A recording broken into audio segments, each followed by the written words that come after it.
they will still talk about you. No matter how good you are to your boss, no matter how good you are to your friends, no matter how good you are to that community, they will still definitely talk. Once you end things with them, they will now start talking bad about you. In fact, your boss will tell you, that lady, she lost a lot of things, she did one or two things. So they will definitely talk about you. In fact, it takes the grace of God that when you confide in your pastor about your past, not to judge you.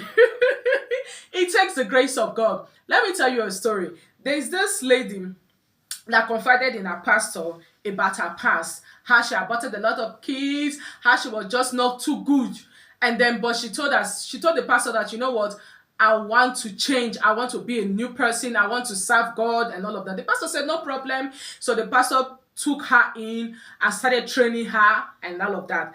Few years later, the son of the pastor told the father, you know what, I want to marry that lady. The man said, no problem.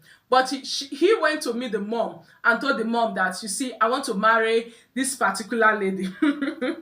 The mom said, no, you can't marry that lady. Why now? This lady, she's devoted and things like that. I said, yes, I know, but you can't marry that lady. Do you know what her past looked like? She was 1, 2, 3. She was doing a lot of things.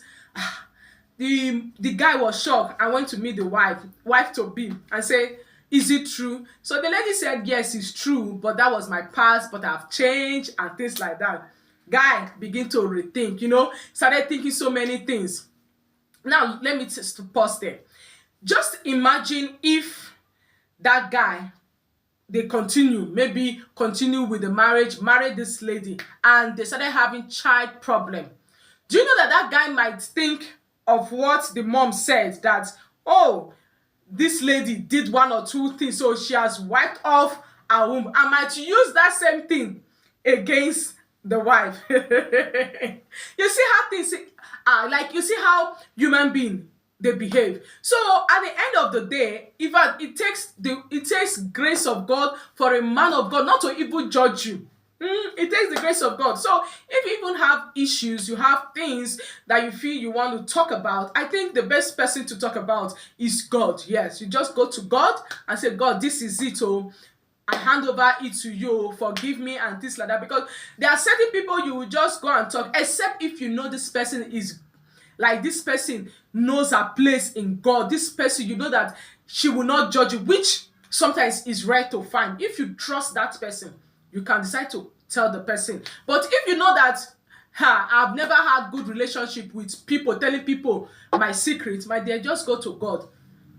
Confide in God, because it's only God that will not judge you. It's only God that will not, once you go to God and ask God that, please forgive me, He will forgive you. So it's only God that will forgive. When you tell your fellow friend that, hey, this last time I did this and this, so they will just keep it. Then one day, when you guys are no longer in good terms, they will now use that thing against you. So human beings are like that. So stop displeasing yourself to please other people, because at the end of the day, they don't care. They are human beings. That's why they are human beings for a reason. They are not spirit. So they will one day use that thing to judge you. So that's it.